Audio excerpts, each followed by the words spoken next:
La noche de mi boda, Julián me arrastró hasta el sótano húmedo, me tiró al suelo y se rió con malicia. «Qué suerte que seas muda, querida. Así nunca podrás gritar ni pedir ayuda». Durante 5 largos años fui su sirvienta, su sombra, el objeto de sus burlas crueles. Limpié sus zapatos y soporté sus humillaciones mientras ellos confesaban sus peores crímenes frente a mí, creyendo que yo era tonta e incapaz de hablar. Pero la familia Serrano cometió un error fatal. No sabían que mi silencio era mi arma más letal. Yo no era muda, y cada palabra sucia, cada plan macabro quedó grabado. Hoy, la esposa silenciosa va a hablar, y sus cimientos van a temblar hasta derrumbarse. Esa frase, lanzada con tanto veneno, todavía resonaba en las paredes de piedra fría, mientras la puerta de roble macizo se cerraba de golpe, dejándome sumida en la oscuridad total. El sonido de la llave girando en la cerradura fue el punto final de mi vida como mujer libre y el comienzo de mi condena. Me quedé allí, tirada sobre el suelo húmedo y sucio, con mi inmaculado vestido de novia blanco manchándose de moho y polvo. Arriba, podía escuchar los pasos pesados de Julián, alejándose, silbando una melodía alegre, como si acabara de deshacerse de una bolsa de basura y no de la mujer con la que se había casado hacía apenas 3 horas. 3 horas antes, yo estaba de pie frente al altar de la catedral más lujosa de la ciudad. Cientos de ojos se clavaban en mi espalda, pero no había calidez en sus miradas, solo curiosidad morbosa y desprecio. Podía sentir los murmullos de la alta sociedad vibrando en el aire como un enjambre de avispas. Decían que era la boda del año, la unión del heredero de los Serrano con una pobre huérfana, pero todos sabían la verdad. Yo no era una esposa, era una adquisición. Julián Serrano apretó mi mano frente al sacerdote. Su agarre no fue un gesto de amor, sino una advertencia. Sus dedos se clavaron en mi piel con tanta fuerza que sentí que mis huesos iban a crujir, pero mantuve la cabeza baja, mis ojos fijos en las baldosas de mármol. El sacerdote preguntó si aceptaba. Yo simplemente asentí, un movimiento leve, sumiso. La gente suspiró. La muda.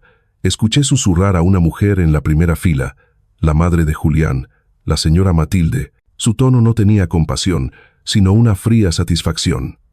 Para ellos, mi silencio era mi mejor cualidad. La recepción fue una farsa rápida.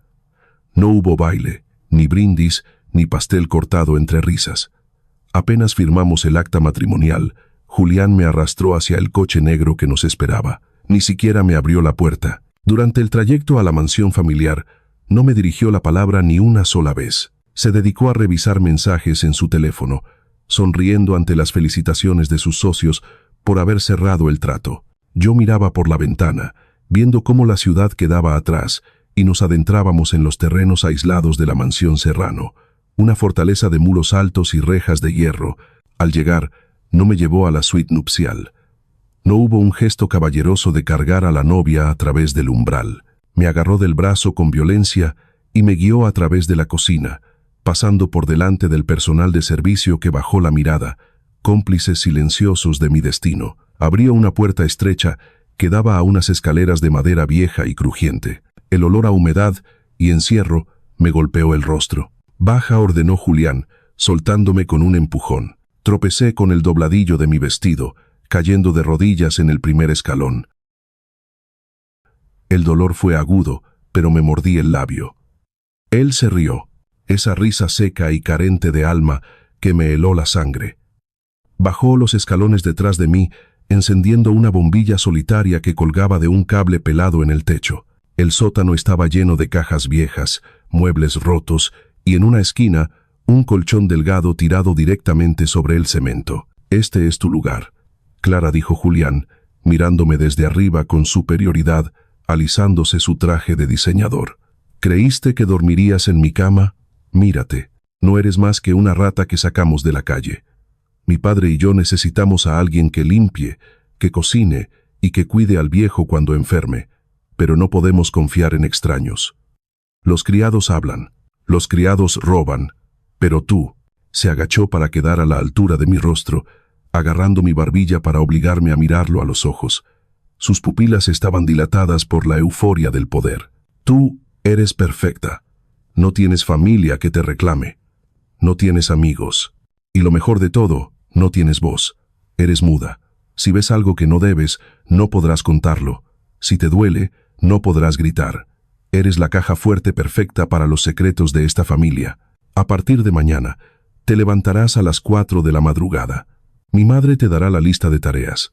Si un solo plato está sucio, si una camisa no está perfectamente planchada, dormirás aquí abajo sin cenar. ¿Entendido? Asentí lentamente, con lágrimas falsas, acumulándose en mis ojos. Él sonrió, satisfecho con mi terror. Bienvenida a la familia, querida esposa. Y entonces se marchó, cerrando la puerta y dejándome en la oscuridad con la que inicié este relato. Me quedé inmóvil un largo rato, contando los segundos, esperando a que el silencio de la casa fuera absoluto. Mis oídos, entrenados durante años para detectar el más mínimo cambio en la respiración de una persona, agudizaron su atención. Escuché el motor del coche deportivo de Julián rugir y alejarse de la mansión. Iba a celebrar su noche de bodas con sus amantes, lejos de su esposa defectuosa. Solo entonces, cuando estuve segura de que estaba completamente sola en ese agujero infecto, dejé que mi postura cambiara. La mujer temblorosa y encogida desapareció. Enderecé la espalda.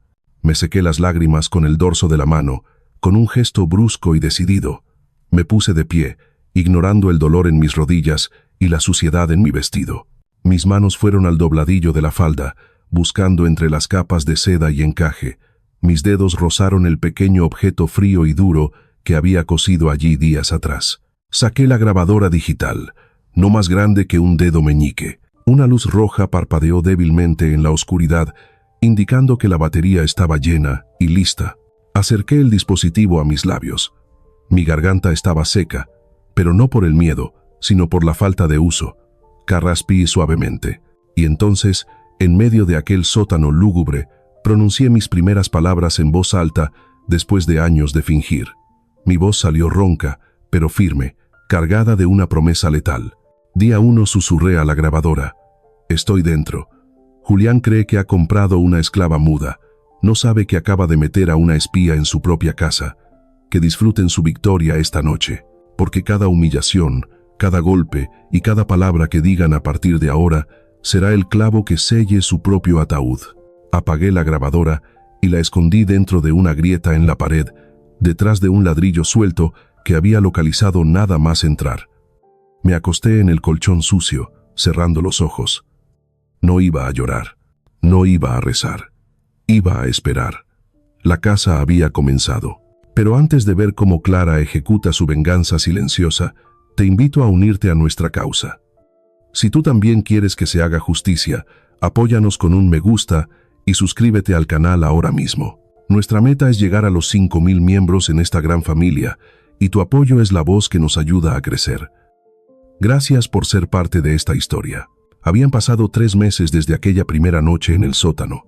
90 días en los que mi nombre dejó de ser Clara para convertirse simplemente en la muda. Mis manos, antes cuidadas, ahora estaban ásperas y llenas de pequeños cortes por el trabajo incesante. El reloj biológico de mi cuerpo se había ajustado a la fuerza. A las 4 de la madrugada, mis ojos se abrían en la oscuridad total del sótano, mucho antes de que el sol se atreviera a salir. Subí las escaleras de madera con sigilo, como un fantasma. Mi primera tarea era preparar el café fuerte y amargo que le gustaba al señor Velasco y el té de hierbas importadas para la señora Matilde. La cocina era mi trinchera, el único lugar donde podía respirar unos segundos antes de que comenzara la batalla diaria. A las 7 en punto, la señora Matilde bajó al comedor. Su bata de seda arrastraba por el suelo como la cola de una reina malvada.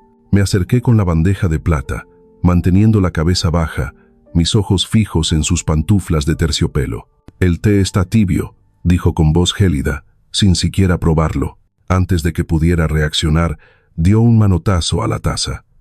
La porcelana fina se hizo añicos contra el suelo y el líquido caliente salpicó mis tobillos. Sentí el ardor en la piel, pero mi rostro no mostró ni una mueca de dolor.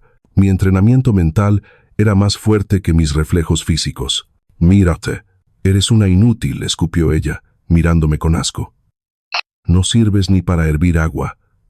Limpia este desastre ahora mismo, antes de que baje mi hijo y se le revuelva el estómago de verte. Me arrodillé al instante, recogiendo los fragmentos afilados con las manos desnudas. Un hilo de sangre brotó de mi dedo índice, mezclándose con el té derramado en el suelo de mármol. Matilde sonrió levemente y se dio la vuelta, satisfecha con su pequeña dosis de crueldad matutina. Lo que ella no sabía era que esa posición de sumisión, de rodillas y en silencio, era mi mayor ventaja. Desde el suelo, nadie te ve como una amenaza. Desde el suelo, te vuelves invisible. Esa invisibilidad fue mi llave maestra unas horas más tarde. Me tocaba limpiar el despacho del señor Velasco, el corazón oscuro de la mansión. El viejo patriarca estaba sentado en su sillón de cuero, con una mascarilla de oxígeno a un lado y el teléfono pegado a la oreja. Entré con el plumero y el trapo, moviéndome sin hacer ruido. Él ni siquiera levantó la vista. Para él, yo era menos que un mueble. Era una aspiradora humana sin cerebro ni oídos. Continuó su conversación sin bajar la voz, confiado en mi supuesta discapacidad. No me importan las excusas, gruñó Velasco al teléfono, golpeando el escritorio. El cargamento debe entrar esta noche. Muelle 7, contenedor rojo marcado con las letras Alfa y Zulu. Asegúrense de que los inspectores de aduana reciban su sobre habitual. Si ese envío se retrasa un solo minuto, rodarán cabezas. Me detuve un microsegundo mientras limpiaba el polvo de una estantería llena de libros de leyes que nunca leían. Muelle 7, contenedor rojo, Alfa y Zulu. Esta noche, mi mente archivó los datos con la precisión de una computadora. Seguí limpiando con movimientos mecánicos, pero mi corazón latía con fuerza contra mis costillas. Esta era la información que habíamos estado esperando. Velasco colgó el teléfono y me miró por primera vez. Tú ladró. Tráeme un vaso de agua. Y deja de moverte tanto. Me mareas. Asentí y salí del despacho. Una vez en el pasillo, mi respiración se aceleró. Tenía que sacar esa información de la casa antes del anochecer, pero la seguridad había aumentado. Guardias armados patrullaban el perímetro y las cámaras de vigilancia cubrían cada centímetro del jardín. La noche cayó pesada y sin luna. Esperé en mi sótano hasta que el reloj de pared marcó las 2 de la madrugada. Saqué una pequeña tablet rudimentaria que había ensamblado pieza a pieza con desechos electrónicos que Julián tiraba a la basura, creyendo que estaban rotos. Conecté el dispositivo al cableado interno de la casa, que pasaba justo por detrás de mi pared. Mis dedos volaron sobre la pantalla agrietada. No podía hackear todo el sistema, pero podía crear un bucle. Durante 60 segundos, las cámaras del lado oeste mostrarían una imagen estática del jardín vacío. 60 segundos. Ese era todo el tiempo que tenía. Me deslicé por la pequeña ventana del sótano que daba a los arbustos de hortensias. El aire frío de la noche me golpeó. Corrí agachada, contando mentalmente hacia atrás. 50, 40. Llegué al punto ciego del muro, donde una vieja tubería de desagüe me permitía ver hacia la colina lejana, a más de 1 kilómetro de distancia. Saqué una linterna táctica modificada con un filtro rojo para que la luz no fuera visible a simple vista, sino solo a través de binoculares específicos. Apunté hacia la oscuridad de la colina. Corto, corto, largo, pausa, corto, largo, código Morse, muelle 7, rojo, hoy. Esperé, conteniendo el aliento, con el sudor frío bajando por mi espalda. 5 segundos eternos pasaron. Entonces, en la lejanía, un destello casi imperceptible respondió. Recibido. El alivio casi hizo que me fallaran las piernas, pero no había tiempo para emociones. El bucle de la cámara estaba a punto de terminar. 10 segundos. Me giré y corrí de vuelta hacia la ventana, raspándome los brazos con las ramas secas. Me dejé caer dentro del sótano justo cuando la pantalla de mi tablet parpadeó, indicando que la señal de video en vivo se había restablecido. Me tiré en el colchón, con el corazón desbocado, fingiendo dormir. Apenas un minuto después, la puerta del sótano se abrió de golpe. La luz de una linterna potente me cegó. Era Julián. Entró tambaleándose, con olor a alcohol barato, seguido por el jefe de seguridad. ¿Estuvo aquí todo el tiempo?, preguntó el guardia, iluminando cada rincón del sótano. Julián se acercó a mí y me dio una patada suave en la pierna para ver si reaccionaba. Gemí y me froté los ojos, fingiendo despertarme confundida y asustada. Lo miré con mis grandes ojos inocentes y abrí la boca en un grito mudo de terror. «Mírala», se rió Julián, despreciativo. «Está dormida como un tronco. Te dije que el fallo en la cámara fue un error técnico. Esta estúpida no sabe ni abrir la puerta sin llave, mucho menos sabotear un sistema de vigilancia. Vámonos». El guardia me miró con sospecha una última vez antes de seguir a su jefe. Cuando la puerta se cerró y el cerrojo volvió a girar, solté el aire que había estado reteniendo. Habían estado cerca, demasiado cerca, pero el mensaje había sido entregado. Esta noche, el cargamento del señor Velasco no llegaría a su destino, y la primera grieta en su imperio acababa de abrirse. La atmósfera en la mansión Serrano era irrespirable esa mañana. Mi mensaje de la noche anterior había surtido efecto. El cargamento ilegal había sido interceptado por la policía en el muelle, y la noticia corría como la pólvora en todos los canales nacionales. El señor Velasco caminaba de un lado a otro del comedor, golpeando el suelo con su bastón, maldiciendo a sus socios y a la incompetencia de sus hombres. Yo servía el desayuno en silencio, moviéndome como una sombra alrededor de su furia. Julián estaba sentado a la mesa, con la resaca visible en su rostro pálido, intentando calmar a su padre sin éxito. «Alguien habló», gruñó Velasco, mirando la pantalla del televisor. «Esos contenedores no se abren por azar. Tenemos un traidor». Julián se rió con nerviosismo, llevándose una tostada a la boca. «Imposible, padre. Solo nosotros sabíamos los códigos. Debe haber sido mala suerte». En ese momento, el reportaje sobre la redada policial terminó y dio paso a una efeméride del día. La presentadora, con rostro serio, anunció: «Hoy se cumplen 10 años del trágico suicidio del juez Arturo, el magistrado que fue acusado de corrupción tras encontrarse dinero ilícito en su cuenta personal». Al escuchar ese nombre, mis manos se congelaron sobre la cafetera. El líquido caliente estuvo a punto de desbordarse, pero recuperé el control en una fracción de segundo. Velasco soltó una carcajada ronca y cruel al ver la foto de mi padre en la pantalla. «El viejo Arturo», dijo con desprecio, señalando el televisor con su tenedor. «Ese sí que fue un dolor de cabeza. Se creía el salvador de la ciudad, el hombre intocable». «Un cobarde», añadió Julián, uniéndose a la burla de su padre. «Fue tan fácil plantarle esas pruebas falsas que casi me dio pena. Recuerdo cómo lloraba cuando la prensa rodeó su casa. Soy inocente», decía. Patético. Al menos tuvo la decencia de quitarse de en medio y dejarnos trabajar en paz. Sentí un sabor metálico en la boca. Me había mordido la lengua con tanta fuerza que estaba sangrando. Apreté la bandeja de plata contra mi pecho para que no vieran cómo me temblaban los dedos. Ellos veían a una sirvienta muda y estúpida. No sabían que la hija de ese cobarde estaba de pie a 1 metro de distancia, sirviéndoles el café. Recordé la última vez que vi a mi padre, destrozado, jurando que él no había robado ese dinero. Recordé su funeral, vacío y solitario, porque todos sus amigos le dieron la espalda por miedo a lo Serrano. Ese día, bajo la lluvia, prometí que no descansaría hasta ver a esta familia pagar por cada lágrima que él derramó. «Clara». El grito de Julián me sacó de mis pensamientos. «¿Te vas a quedar ahí parada como una estatua? Tráeme más hielo. Quiero celebrar que, a pesar de la pérdida de anoche, seguimos siendo intocables como lo fuimos con el juez». Asentí y fui a la cocina. Dentro del congelador, apoyé la frente contra el hielo frío 1 segundo. «Intocables», pensó. «Disfruta tu arrogancia, Julián, porque hoy vas a cometer un error».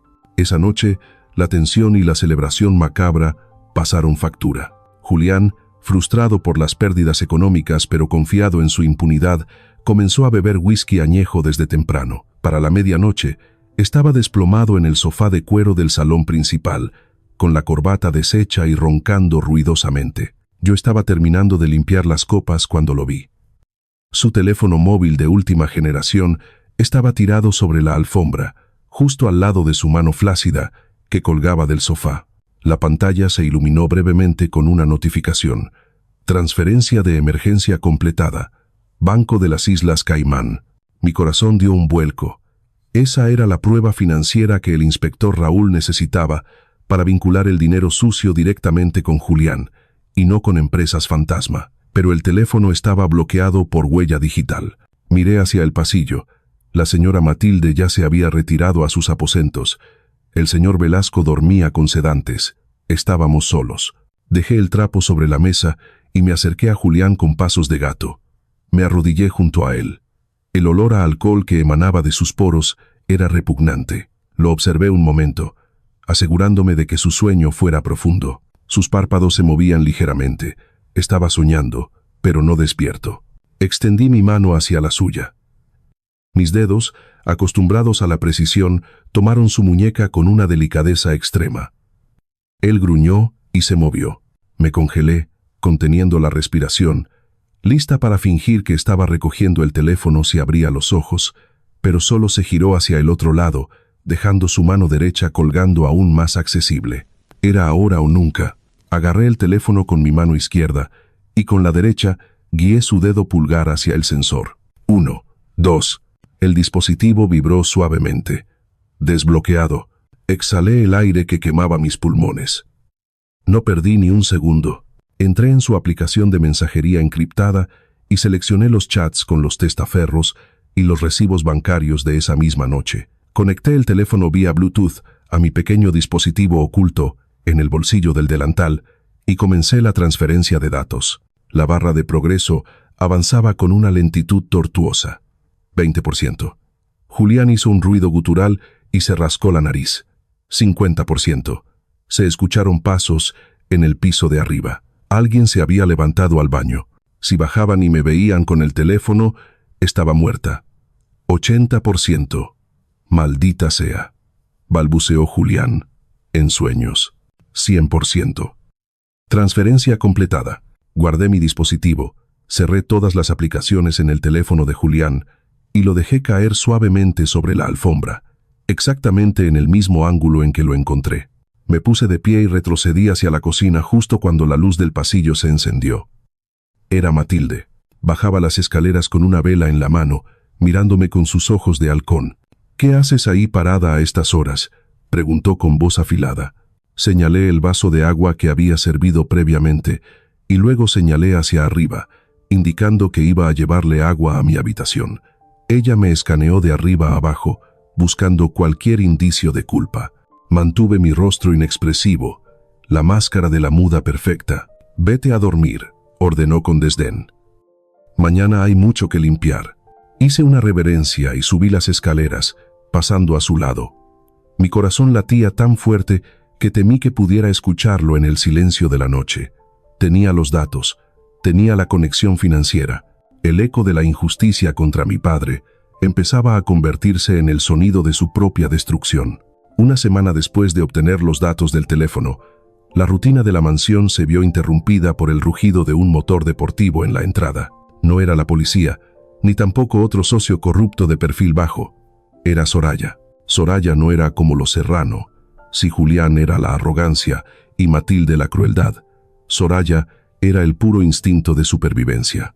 Era una mujer de negocios astuta, socia principal en la red de lavado de dinero, y la única persona a la que el señor Velasco respetaba y temía a partes iguales. Desde el momento en que cruzó el umbral de la puerta, con sus tacones de aguja resonando como martillos sobre el mármol, supe que estaba en peligro. Julián la recibió con besos en las mejillas y risas falsas, guiándola hacia el comedor donde la cena ya estaba servida. Yo permanecí en mi esquina habitual, con las manos cruzadas al frente, esperando órdenes, pero, a diferencia de los demás invitados que me ignoraban como si fuera parte del decorado, Soraya se detuvo, se quitó las gafas de sol lentamente y clavó sus ojos oscuros en mí. No me miró el cuerpo, ni el uniforme. Me miró directamente a las pupilas, buscando algo detrás de mi fachada de sumisión. «Así que esta es la famosa muda», dijo Soraya, con una voz suave pero cargada de sospecha. «He oído hablar mucho de tu pequeña mascota, Julián». «Es una joya», respondió él, sirviéndose vino. «No oye, no habla, y trabaja como una mula. El sueño de cualquier hombre». Soraya no se rió. Se acercó un paso más a mí, invadiendo mi espacio personal. Pude oler su perfume caro y el tabaco mentolado en su aliento. «Tiene la mirada demasiado inteligente para ser una simple criada tonta, murmuró, sin dejar de escrutarme. Hay algo en ella que no me gusta. Está demasiado quieta, demasiado atenta. Tonterías, intervino la señora Matilde desde la cabecera de la mesa. Es inofensiva. Vamos, siéntate. La sopa se enfría. La cena transcurrió en una tensión insoportable. Mientras servía los platos, sentía la mirada de Soraya clavada en mi nuca. Cada vez que me acercaba a llenar su copa, ella hacía movimientos bruscos, esperando que yo reaccionara o me sobresaltara. Pero mis años de entrenamiento mental funcionaron. No derramé ni una gota. No parpadeé más de lo necesario. Sin embargo, Soraya no estaba satisfecha. Su instinto le decía que algo no encajaba y estaba decidida a probarlo antes de que sirvieran el postre. Cuando empecé a retirar los platos sucios, Soraya se levantó de la silla con la excusa de admirar un enorme jarrón de porcelana china de la dinastía Ming que decoraba una columna justo detrás de donde yo estaba parada. «Preciosa pieza», Matilde, dijo Soraya en voz alta, acariciando la cerámica. Yo estaba de espaldas a ella, apilando la vajilla en mi bandeja. Sabía que estaba allí, pero no podía ver lo que hacía. Mi sexto sentido me gritó que me moviera, que corriera. Pero la muda no debía tener sexto sentido. La muda no podía saber lo que pasaba a sus espaldas.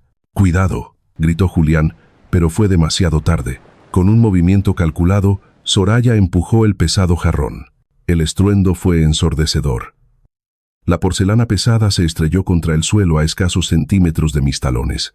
El impacto fue tan violento que varios fragmentos grandes y afilados salieron despedidos como metralla, rasgando la piel de mi pantorrilla y cortándome profundamente el dorso de la mano izquierda con la que sostenía la bandeja. El dolor fue instantáneo y agudo, como una quemadura de fuego vivo. La sangre comenzó a brotar de inmediato, manchando el suelo y mi uniforme. Cualquier persona normal habría gritado, habría saltado, habría soltado la bandeja. Yo no hice nada de eso. Me quedé petrificada, obligando a mi cerebro a desconectar el dolor de mis cuerdas vocales.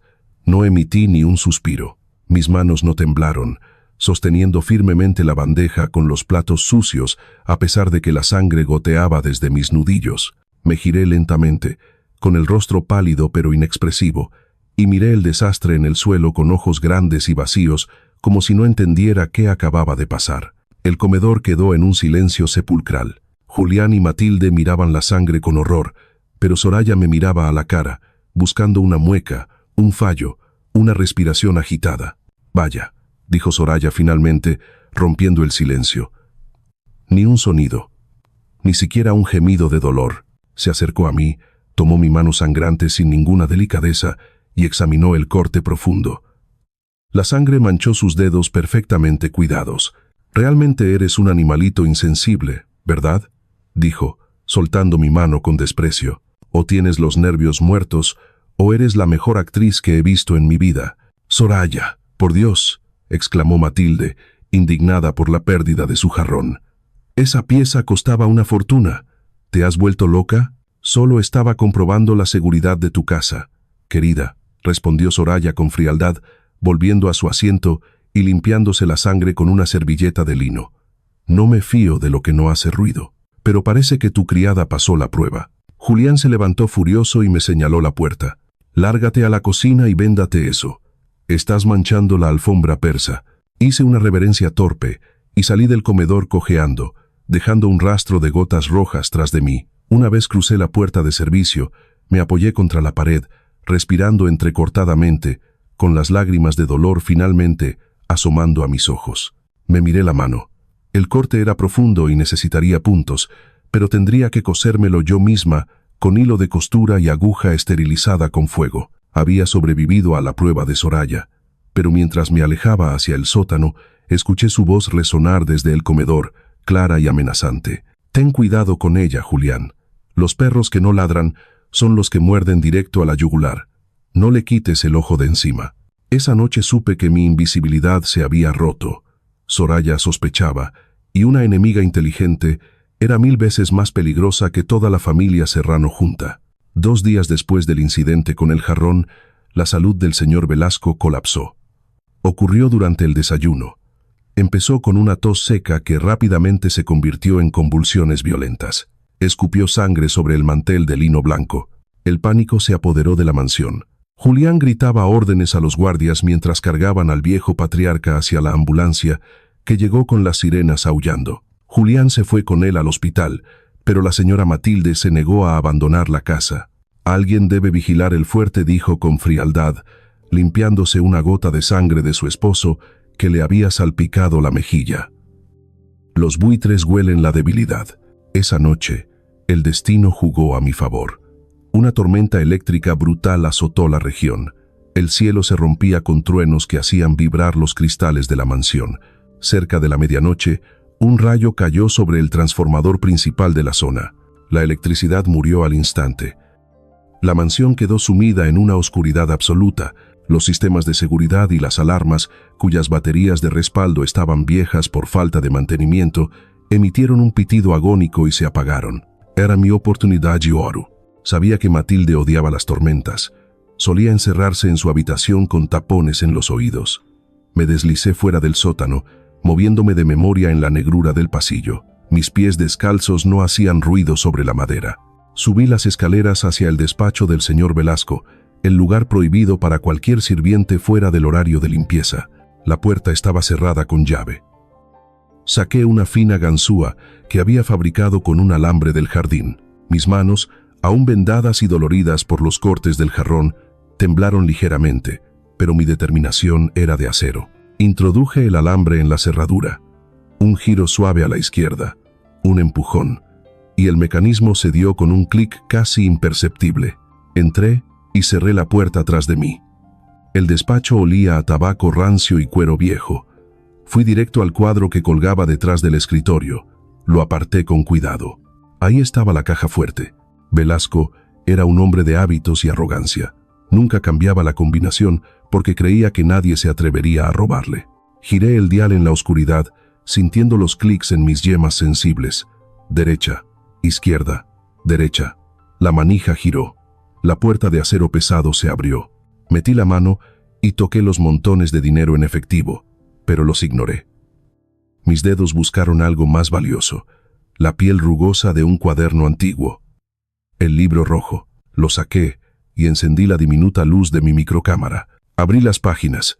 Allí estaba todo: nombres de jueces sobornados, fechas de envíos de drogas, cuentas en paraísos fiscales, y en una página marcada con una cruz negra, el nombre de mi padre junto a la palabra eliminado. Sentí una punzada de dolor y furia, pero no me detuve. Comencé a fotografiar cada página. Clic, clic, clic. Pasaba las hojas tan rápido como podía, rezando para que la tormenta siguiera cubriendo cualquier ruido. De repente, el suelo del pasillo crujió. Me congelé. No eran los pasos pesados de un guardia. Era el arrastrar suave de unas pantuflas de seda, y venían hacia aquí. Vi un resplandor anaranjado colarse por debajo de la puerta del despacho. Alguien traía una vela. Matilde. No había tiempo para devolver el libro a la caja fuerte y cerrarla. Si intentaba girar el dial, el ruido metálico me delataría. Me metí el libro rojo dentro de mi ropa, pegado a mi espalda, y cerré la puerta de la caja fuerte sin echar el cerrojo, solo empujándola. El pomo de la puerta del despacho comenzó a girar lentamente. Me lancé hacia el único escondite posible, las pesadas cortinas de terciopelo que cubrían el ventanal, justo al otro lado de la habitación. Me deslicé detrás de la tela polvorienta un segundo antes de que la puerta se abriera. Matilde entró. A través de la rendija de las cortinas vi cómo levantaba un candelabro antiguo. La luz de las velas proyectaba sombras largas y siniestras en las paredes. Llevaba un camisón blanco que la hacía parecer un espectro. «¿Quién está ahí?», preguntó con voz sibilante. Avanzó hacia el centro del despacho. Se detuvo y giró la cabeza, olfateando el aire como un sabueso. Mi corazón se detuvo. Ella conocía ese olor. Era el jabón barato de lavanda que ella misma me obligaba a usar para no oler como una persona normal. «Huelo a servidumbre», murmuró, sus ojos clavándose en las cortinas donde yo estaba escondida. Dio un paso hacia mí. Luego otro. Su mano libre se extendió hacia la tela de terciopelo.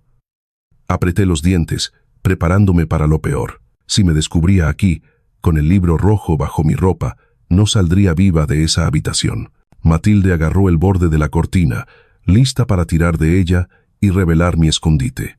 La mano de Matilde se cerró sobre el terciopelo de la cortina. Cerré los ojos, preparándome para el final, apretando el libro robado contra mi pecho. Pero en ese preciso instante, el destino intervino con violencia. Una ráfaga de viento huracanado golpeó el ventanal mal cerrado detrás de mí. El golpe fue brutal.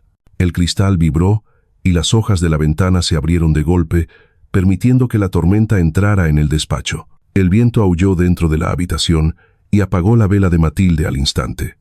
La oscuridad volvió a ser total. «Maldita sea», gritó Matilde, luchando contra la cortina que ahora se agitaba furiosamente y se le enredaba en el cuerpo como una red. No dudé ni un segundo.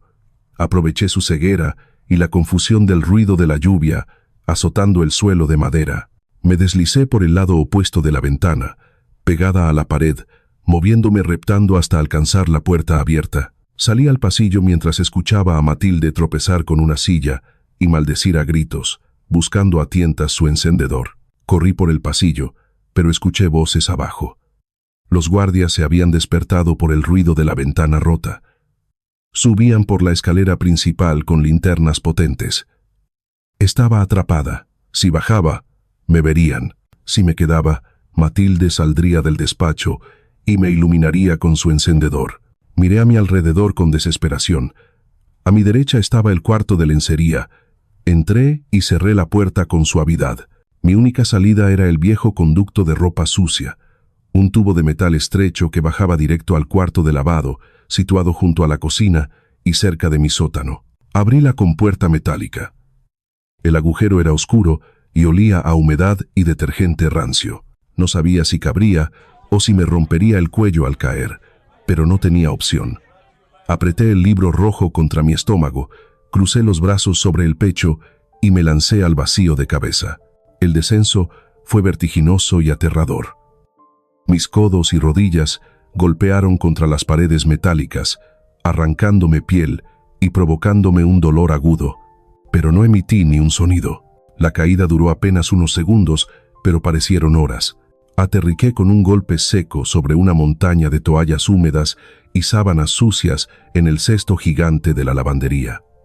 El impacto me sacó el aire de los pulmones. Me quedé allí un instante, aturdida, viendo puntos de luz en la oscuridad, pero el sonido de botas militares corriendo por el piso de arriba me devolvió a la realidad. Salí del cesto rodando. Me dolía todo el cuerpo, pero la adrenalina era mi combustible.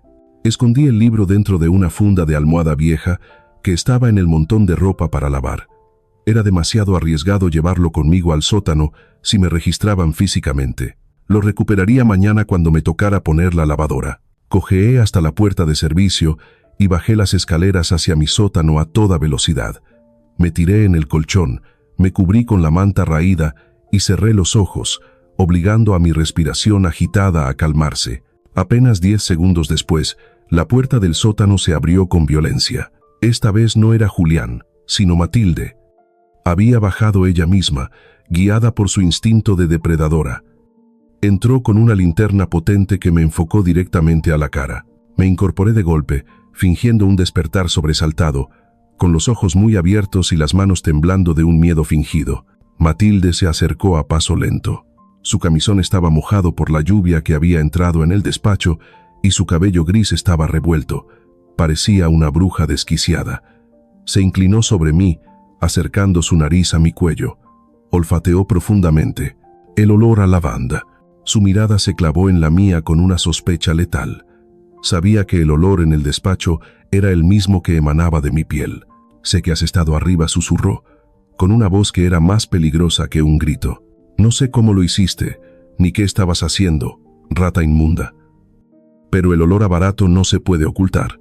Me mantuve inmóvil, mirándola con confusión, y luego hice señas con las manos, señalando mis oídos y negando con la cabeza, como si no hubiera escuchado la tormenta ni sus gritos, como si hubiera estado durmiendo plácidamente toda la noche. Matilde me agarró del pelo y tiró mi cabeza hacia atrás, iluminando mis ojos con la linterna para ver si mis pupilas reaccionaban a la mentira. «Juega tus juegos mientras puedas», dijo, soltándome con un empujón que hizo golpear mi cabeza contra la pared. Porque te juro, por la memoria de mis ancestros, que si encuentro una sola huella tuya en ese despacho, te despellejaré viva y usaré tu piel para tapizar mis sillas. Se dio la vuelta y salió, cerrando la puerta con tal fuerza que el marco de madera crujió. Escuché cómo daba 2 vueltas a la llave, encerrándome de nuevo. En la oscuridad, me llevé la mano al pecho. Mi corazón latía desbocado, pero una sonrisa fría se dibujó en mis labios. Me había amenazado, sí, sospechaba, sí, pero no tenía pruebas. Y lo más importante, el libro rojo, con todas las pruebas para destruirlos, estaba a salvo en el cesto de la ropa sucia, esperando a que yo lo sacara a la luz. La guerra había dejado de ser silenciosa. Ahora era una carrera contra la muerte. A la mañana siguiente, la atmósfera fúnebre de la mansión se transformó radicalmente. El miedo a la policía y la tensión por la enfermedad del señor Velasco se evaporaron, reemplazados por una euforia maníaca que me resultaba aún más aterradora. Antes de que saliera el sol, bajé al cuarto de lavado y recuperé el libro rojo de entre las sábanas sucias. Con el corazón en la garganta, envolví el cuaderno en 3 bolsas de plástico y lo hundí en el fondo de un cubo de detergente industrial en polvo que casi nunca se usaba. Era el único lugar seguro por el momento. Al subir a la planta principal, encontré la casa invadida por extraños. Decoradores, técnicos de sonido y floristas corrían de un lado a otro. La señora Matilde, vestida impecablemente, dirigía el caos con una sonrisa triunfal que no le llegaba a los ojos. Julián, con una copa de champán en la mano a pesar de ser temprano por la mañana, reía a carcajadas mientras hablaba por teléfono. Sí, todo está cerrado, decía Julián, paseándose por el salón. La transferencia está confirmada. Esta noche, la Fundación Matilde Serrano recibirá la donación más grande de su historia. Me acerqué con una bandeja de aperitivos, fingiendo mi habitual invisibilidad. Mientras ofrecía canapés a un grupo de organizadores, aguzé el oído. No era una simple fiesta, era la tapadera final. Iban a lavar una fortuna proveniente de un cartel internacional usando la gala benéfica como excusa, y una vez que el dinero estuviera limpio en sus cuentas extranjeras, desaparecerían. Por la tarde, la casa quedó momentáneamente tranquila mientras los trabajadores salían a descansar. Julián y Matilde se sentaron en la terraza privada para repasar los últimos detalles. Me llamaron para que les sirviera más vino. El avión privado despegará el domingo al amanecer, dijo Matilde, revisando una lista en su tableta. Para cuando la policía se dé cuenta de que la fundación está vacía, nosotros estaremos desayunando en un país sin tratado de extradición. ¿Y qué pasa con la casa?, preguntó Julián, recostándose en la silla. Me da pena dejarla. Véndela, quémala. No me importa, respondió ella con desdén. Lo único que importa es que no dejamos cabos sueltos. Hablando de cabos sueltos, Julián me miró de reojo mientras yo llenaba su copa.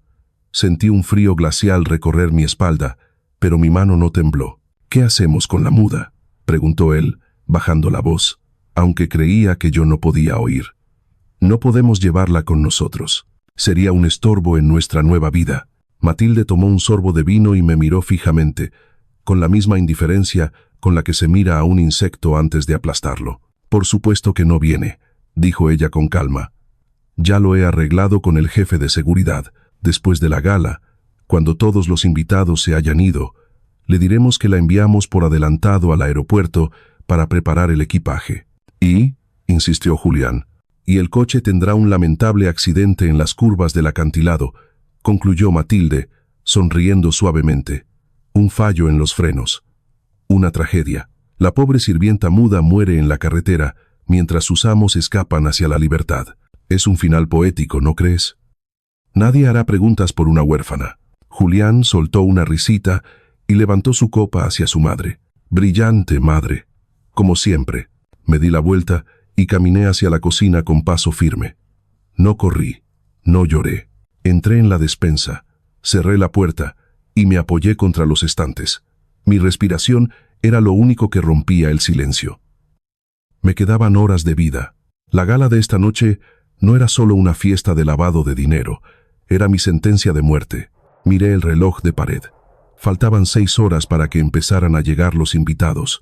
6 horas para que ejecutaran su plan maestro y se fugaran con millones manchados de sangre. 6 horas antes de que me subieran a ese coche trucado. La opción de huir cruzó mi mente, pero la descarté al instante. Si huía ahora, ellos escaparían, y la muerte de mi padre quedaría impune para siempre. Vivirían como reyes en otro país, mientras yo seguiría escondiéndome. No iba a huir. Salí de la despensa con una nueva determinación ardiendo en mis venas. Si ellos querían un espectáculo, yo les daría uno. Si querían un final poético, yo escribiría el último verso. Fui directo al sótano, saqué mi equipo de sabotaje electrónico que había estado reuniendo pieza a pieza y me preparé. Esta noche, la muda no iba a morir en silencio en un acantilado. Esta noche, la muda iba a derribar el castillo entero con todos ellos dentro. Faltaban pocas horas para que comenzara la gala. El caos de los preparativos fue mi camuflaje perfecto. Una furgoneta de catering llegó a la puerta de servicio y mientras ayudaba a descargar pesadas cajas de champán, un repartidor me pasó disimuladamente un pequeño sobresellado junto con el albarán de entrega.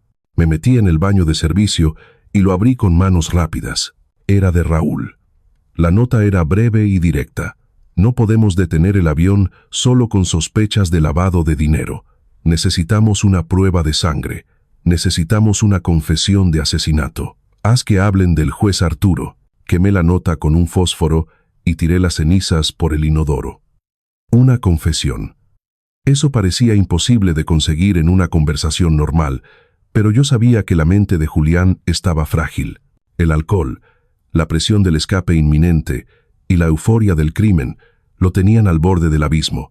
Solo necesitaba un empujón para caer. Subí a la habitación de Julián, aprovechando que la señora Matilde estaba ocupada, gritándole a los floristas en el jardín. Julián estaba en la ducha, intentando quitarse el olor a licor rancio antes de ponerse el esmoquín. El sonido del agua corriendo cubría mis pasos. Saqué de mi ropa interior una vieja fotografía, tamaño carnet, que había guardado contra mi piel durante 5 años. Era la única imagen que me quedaba de mi padre, el juez Arturo, mirándome con orgullo. Con manos firmes, coloqué la foto apoyada en el espejo del tocador, justo al lado de su botella de colonia cara y su reloj de oro. Era imposible no verla. Me escondí dentro del enorme armario vestidor, ocultándome entre sus trajes de diseño y abrigos largos, dejando apenas una rendija abierta para que la lente de mi cámara pudiera ver el ángulo perfecto. Minutos después, el agua se cerró. Julián salió del baño con una toalla a la cintura, tarareando una canción festiva. Se acercó al espejo para peinarse. De repente, el tarareo se detuvo en seco. Lo vi a través de la rendija. Se quedó inmóvil, con el peine suspendido en el aire, mirando la pequeña foto. Su rostro perdió todo el color, volviéndose blanco como el papel. Retrocedió un paso, tropezando con una silla de terciopelo. «No», susurró, con voz temblorosa. «Tú estás muerto». Miró a su alrededor con ojos desorbitados, paranoico, buscando a quien hubiera puesto eso ahí, pero la habitación estaba vacía.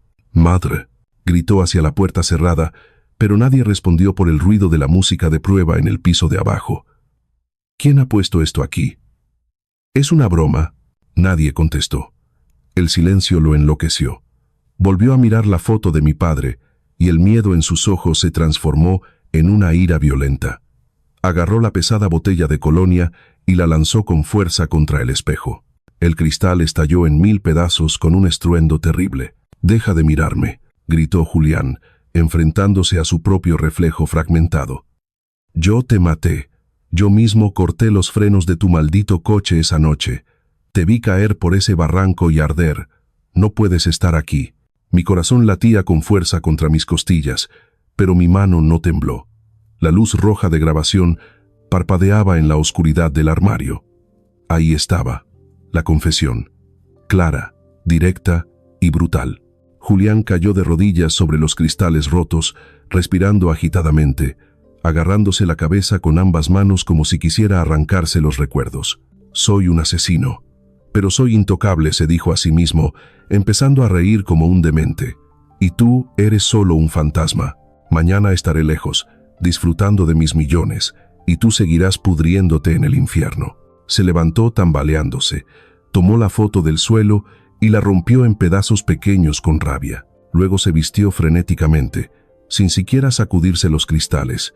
Bebió un trago largo de whisky directamente de la botella y salió de la habitación dando un portazo que hizo vibrar las paredes. Esperé un minuto completo, contando cada segundo en mi mente, antes de salir del armario. Tenía la grabación, tenía la voz de Julián admitiendo el crimen con detalle. Ahora solo tenía que sobrevivir a la noche para que esa grabación se escuchara. Guardé el dispositivo en mi bolsillo secreto y bajé las escaleras. La gala estaba a punto de comenzar. Los primeros coches llegaban y yo tenía el arma final cargada y lista para disparar.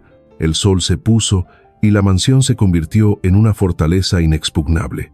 Hombres armados con auriculares custodiaban cada salida, cada ventana y cada rincón del jardín. Intenté acercarme a la valla trasera con la excusa de tirar unas bolsas de basura, pero el jefe de seguridad me detuvo con una mano firme en el pecho y una mirada gélida. «Nadie sale hoy», muda me dijo, empujándome hacia adentro. «Órdenes de la señora. Si vuelves a intentar cruzar el perímetro, te encerraré en el sótano hasta que nos vayamos». Entendí entonces que el plan original había muerto.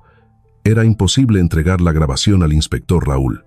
Estaba atrapada en la boca del lobo y el reloj corría en mi contra. Si no podía sacar la verdad fuera de estos muros, tendría que hacer que la verdad estallara dentro de ellos, tan fuerte que nadie pudiera ignorarla. Me dirigí al gran salón de baile.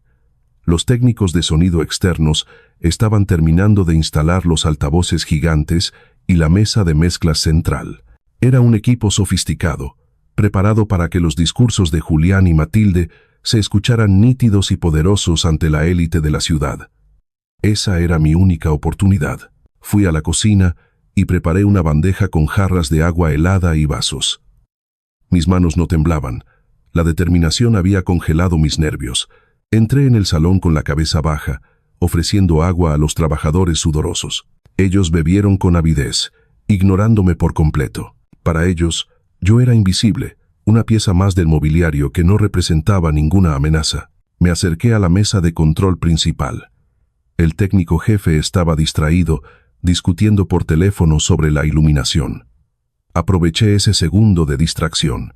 Dejé caer una servilleta de tela justo debajo de la mesa, donde se enredaba una maraña de cables negros. Me agaché para recogerla, desapareciendo de la vista de todos bajo el largo mantel de terciopelo que cubría la mesa. Estaba en un mundo de oscuridad y polvo. Saqué de mi bolsillo el pequeño transmisor que había modificado durante semanas con piezas de radios viejas. Tenía que ser rápido. Localicé el cable grueso que alimentaba el micrófono principal del atril, el que usaría Julián para su gran discurso. Saqué una cuchilla de afeitar que llevaba escondida en la manga. Con la precisión de un cirujano, pelé el revestimiento de plástico negro del cable sin cortar el cobre interior. Mis dedos se movían ágiles, empalmando los cables de mi dispositivo directamente a la línea de audio principal. Era una operación delicada. Un solo error, un solo cortocircuito, y el sistema emitiría un chirrido agudo que alertaría a los técnicos de inmediato. De repente, una bota pesada golpeó el suelo a centímetros de mi cara. El técnico había vuelto y se sentó en la silla, atrapando el borde de mi falda con una de las ruedas.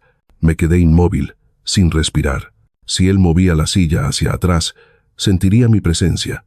Si miraba hacia abajo, vería a la sirvienta manipulando su equipo. Continué trabajando en silencio absoluto, con gotas de sudor frío bajando por mi frente. Terminé el empalme y aseguré la conexión con cinta aislante negra para que se confundiera con el resto del cableado. Escondí mi transmisor pegándolo con cinta adhesiva en la parte inferior de la mesa metálica, donde nadie miraría. Tiré suavemente de mi falda para liberarla de la rueda. El técnico se movió, incómodo, y levantó los pies para apoyarlos sobre la mesa. Fue mi momento. Me deslicé fuera del mantel por el lado opuesto. Me puse de pie y sacudí mi uniforme como si nada hubiera pasado, sosteniendo la servilleta sucia en la mano. Justo en ese instante, la señora Matilde entró en el salón, aplaudiendo para llamar la atención. «Quiero una prueba de sonido ahora mismo», ordenó con voz estridente. «Todo debe ser perfecto». El técnico encendió el sistema. Los altavoces zumbaron con energía. Matilde subió al escenario, se paró frente al micrófono y golpeó suavemente la rejilla metálica, probando. 1, 2. Su voz resonó poderosa y clara en todo el salón, amplificada por los enormes altavoces. Ella sonrió, satisfecha con el poder de su propia voz. Yo también sonreí por dentro, bajando la mirada. El sistema funcionaba. Mi parásito estaba instalado en el corazón de su fiesta. Toqué el pequeño detonador remoto en mi bolsillo delantal. Todo estaba listo. Solo faltaba esperar a que los invitados llenaran la sala para activar la bomba de la verdad. La mansión se transformó en un escenario de teatro. Los coches de lujo llenaron la entrada circular, y la élite de la ciudad, corrupta y ciega, comenzó a inundar el salón de baile. Diamantes, trajes de diseñador y risas falsas llenaban el aire. La señora Matilde recibía a los invitados en la puerta principal, interpretando su papel de matriarca benéfica a la perfección, estrechando manos manchadas de dinero sucio con guantes de seda blanca. Yo me movía entre la multitud con una bandeja de plata llena de copas de champán. Mi uniforme negro me hacía invisible en medio de tanto color y brillo. Nadie me miraba a la cara. Tomaban las copas sin dar las gracias, continuando sus conversaciones sobre sobornos y negocios ilícitos como si hablaran del clima. Esta noche cerramos el ciclo.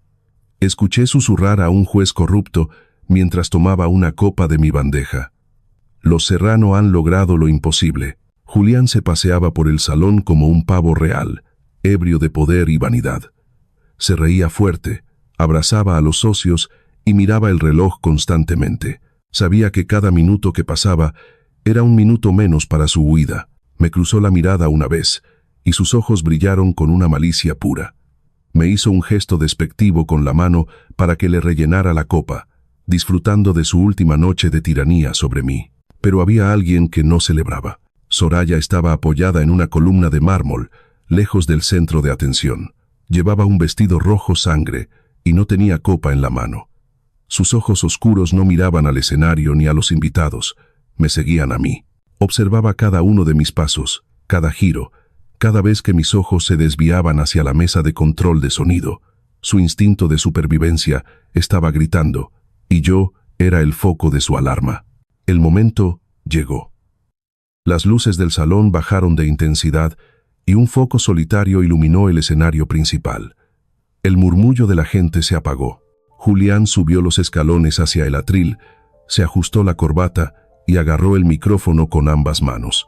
Bienvenidos a todos. Su voz resonó potente y clara, gracias a mi sabotaje, aunque él no lo sabía. Hoy es una noche histórica para nuestra familia y para esta ciudad. Mientras Julián comenzaba su discurso sobre la honestidad y el legado, yo dejé la bandeja sobre una mesa auxiliar y comencé a moverme. Tenía que estar cerca de la mesa de control para ver la reacción del técnico y asegurarme de que nadie cortara la corriente cuando la verdad saliera a la luz. Me deslicé por la sombra de las cortinas laterales, acercándome sigilosamente a la zona técnica. Mi mano estaba dentro del bolsillo, con el dedo pulgar acariciando el botón del detonador remoto. La Fundación Serrano siempre ha velado por la justicia. Continuaba Julián, sin pizca de vergüenza. Mi padre y yo hemos sacrificado todo por el bien común. Estaba a solo 5 metros de la mesa de control cuando una mano fría y fuerte se cerró alrededor de mi brazo, deteniéndome en seco. Me giré de golpe.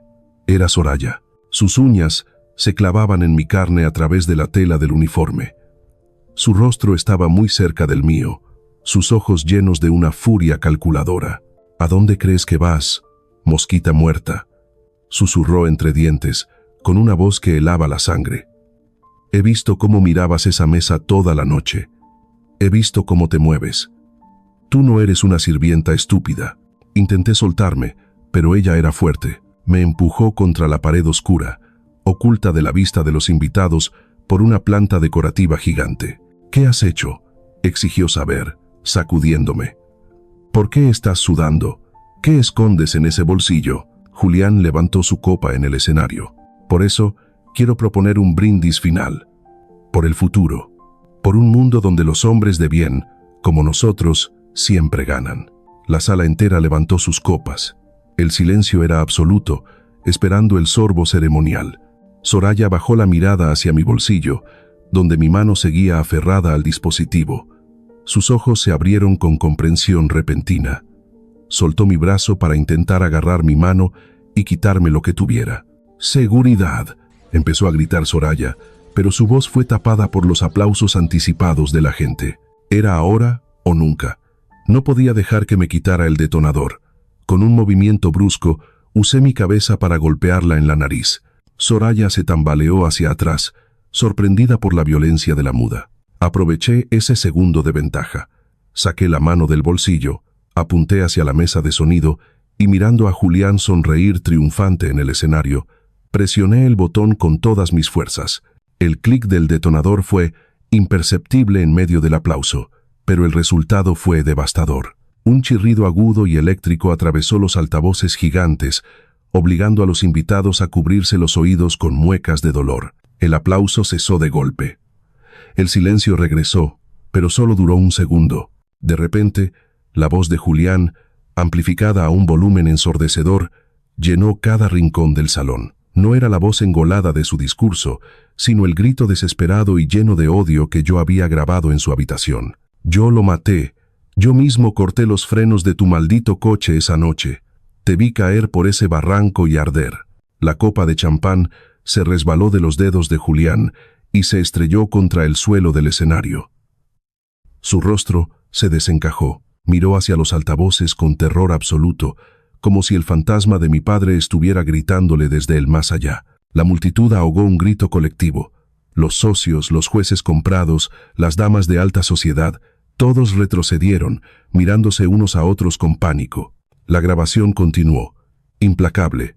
«Soy un asesino, pero soy intocable. Mañana estaré lejos, disfrutando de mis millones, y tú seguirás pudriéndote en el infierno. ¡Apágalo!». El grito de la señora Matilde desgarró el aire. Estaba roja de furia, golpeando al técnico de sonido con su bolso. «Corta el maldito cable. Apágalo ahora mismo». El técnico, aturdido y asustado, tiraba de los cables frenéticamente, pero mi empalme estaba oculto y asegurado. La confesión se repetía en bucle, una y otra vez, taladrando la conciencia de todos los presentes. Soraya, recuperándose del golpe que le di, intentó agarrarme el tobillo desde el suelo, pero le di una patada seca para liberarme. Ya no había necesidad de esconderse. Salí de las sombras. Caminé por el pasillo central, abriéndome paso entre los invitados que se apartaban como si yo fuera fuego. Julián me vio. Sus ojos se clavaron en mí y la comprensión lo golpeó como un mazo. No miraba a una sirvienta asustada, miraba a su verdugo. «Tú», balbuceó Julián, bajando del atril tambaleándose. «Fuiste tú, maldita rata traidora». Se lanzó hacia el borde del escenario, con las venas del cuello hinchadas, dispuesto a saltar y estrangularme allí mismo frente a todos. «Cierren las puertas», gritó Matilde a los guardias. «Maten a esa mujer, que nadie salga». Los guardias sacaron sus armas, pero el caos era total. Los invitados corrían despavoridos, tirando mesas y sillas, bloqueando la línea de tiro. Yo no corrí. Subí los escalones del escenario con calma, mientras la grabación de Julián seguía confesando su crimen de fondo. Llegué frente a él. Julián levantó la mano para golpearme, pero me mantuve firme, sosteniéndole la mirada con una frialdad que lo hizo dudar por una fracción de segundo. Me acerqué al micrófono real, el que todavía estaba encendido. Agarré el soporte con ambas manos. Respiré hondo, llenando mis pulmones con el aire de la venganza. Julián se abalanzó sobre mí, gritando: «¡Cállate! Eres muda, no puedes hablar». Esquivé su embestida con un paso lateral y él tropezó, cayendo de rodillas. Quedó a mis pies, jadeando, patético. Miré a la multitud, miré a Matilde que estaba paralizada por el horror, y finalmente miré a la cámara de televisión que transmitía en vivo para el circuito cerrado del evento. Abrí la boca y dejé salir mi voz, clara, potente y libre por primera vez en 5 años. «Se acabó la fiesta. Familia Serrano», dije, y mi voz resonó como una sentencia de muerte en el salón. «Mi nombre es Clara, hija del juez Arturo, y no soy muda, solo estaba esperando el momento para verlos caer». El silencio que siguió a mis palabras fue más pesado que cualquier grito. Julián levantó la vista hacia mí, temblando, dándose cuenta de que su imperio de mentiras se había derrumbado por subestimar a la mujer que tenía enfrente. Antes de que Matilde pudiera dar otra orden, el sonido de sirenas aullando rodeó la mansión. Las puertas principales del salón volaron en pedazos con un estruendo brutal. ¡Policía! La voz del inspector Raúl tronó desde la entrada. ¡Nadie se mueva! ¡Manos arriba! Docenas de agentes de fuerzas especiales irrumpieron en el salón con chalecos tácticos y armas largas. Los guardias de los Serrano soltaron sus armas al instante, sabiendo que estaban superados. Julián intentó levantarse para huir, pero le puse el pie en el pecho, manteniéndolo en el suelo. Te lo advertí en mi mente 1000 veces. Julián, le susurré, mientras los policías corrían hacia el escenario para esposarlo. El silencio no es debilidad. El silencio es paciencia. Raúl subió al escenario y esposó a Julián con fuerza, tirándolo contra el suelo. Matilde fue interceptada intentando huir por la cocina. Sus gritos de indignación se escuchaban por todo el salón mientras la arrastraban esposada. Me quedé de pie frente al micrófono, viendo cómo se llevaban a los monstruos que me habían robado la vida. No sentí alegría ni euforia. Solo sentí una paz inmensa y profunda. La muda había hablado, y su voz había derribado un imperio. El caos de la fiesta se disipó, dejando paso a la fría realidad de la justicia. Vi cómo los agentes empujaban a Julián hacia el coche patrulla. Él ya no gritaba, estaba pálido, derrotado, mirando el suelo con la mirada vacía de quien sabe que ha perdido todo para siempre. La señora Matilde, despojada de sus joyas y de su arrogancia, lloraba en silencio mientras una oficial le leía sus derechos. El imperio serrano, que parecía indestructible horas antes, se desmoronaba como un castillo de naipes ante mis ojos. El inspector Raúl se acercó a mí y me entregó una chaqueta para cubrir mi uniforme de sirvienta. Tu padre estaría muy orgulloso, Clara dijo con voz suave. Hoy has limpiado su nombre. El caso se ha reabierto y con tu grabación pasarán el resto de sus vidas tras las rejas. Asentí, sintiendo que un peso inmenso desaparecía de mis hombros. No miré atrás mientras salía de la mansión por la puerta principal, esa misma puerta por la que entré como una prisionera 5 años atrás.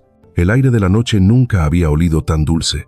Días después, el sol brillaba con fuerza sobre el cementerio de la ciudad. Ya no vestía los trapos viejos que Matilde me obligaba a usar. Llevaba un vestido sencillo pero digno, comprado con mis primeros ahorros de libertad. Caminé entre las lápidas hasta llegar a la de mi padre, el juez Arturo. Estaba limpia, sin las malas hierbas del olvido. Coloqué el periódico del día sobre la piedra fría. El titular en letras grandes anunciaba: Cae el clan Serrano. La verdad sobre la inocencia del juez Arturo sale a la luz. Me arrodillé y acaricié las letras de su nombre. Lo logramos, papá, susurré, y esta vez mi voz no tembló. Ya puedes descansar en paz. Nadie volverá a llamarte cobarde, y nadie volverá a silenciarme a mí. Me puse de pie y respiré hondo. El camino por delante era incierto. Tenía que reconstruir mi vida desde cero, aprender a ser Clara de nuevo y dejar atrás a la muda. Pero mientras caminaba hacia la salida del cementerio, con el sol calentando mi rostro, supe que tenía la fuerza necesaria. Había sobrevivido al infierno y había salido caminando. La pesadilla había terminado. Mi vida, mi verdadera vida, acababa de empezar. La historia de Clara nos enseña una lección poderosa que a veces olvidamos. La paciencia y la integridad son armas mucho más fuertes que la violencia. A menudo, en la vida, nos encontramos con personas que nos subestiman, que confundem nuestro silencio con debilidad o nuestra bondad con estupidez. Pero, al igual que Clara, debemos recordar que la verdad siempre encuentra una grieta por donde salir a la luz. No importa cuán oscura sea la noche o cuán poderosa parezca la injusticia, el honor de una persona recta siempre prevalecerá. Cuiden a sus familias, protejan su dignidad y nunca, jamás, permitan que nadie les robe su voz. Queremos compartir con ustedes un detalle especial sobre la creación de este contenido. Esta historia es una obra de ficción nacida de nuestra imaginación y desarrollada con el apoyo creativo de herramientas de inteligencia artificial. Aunque los personajes y los escenarios no son reales, el esfuerzo, la edición y el corazón que ponemos en cada relato son completamente humanos, con el único objetivo de brindarles el mejor entretenimiento y emoción posible. Gracias por ser parte de nuestra comunidad y disfrutar del video.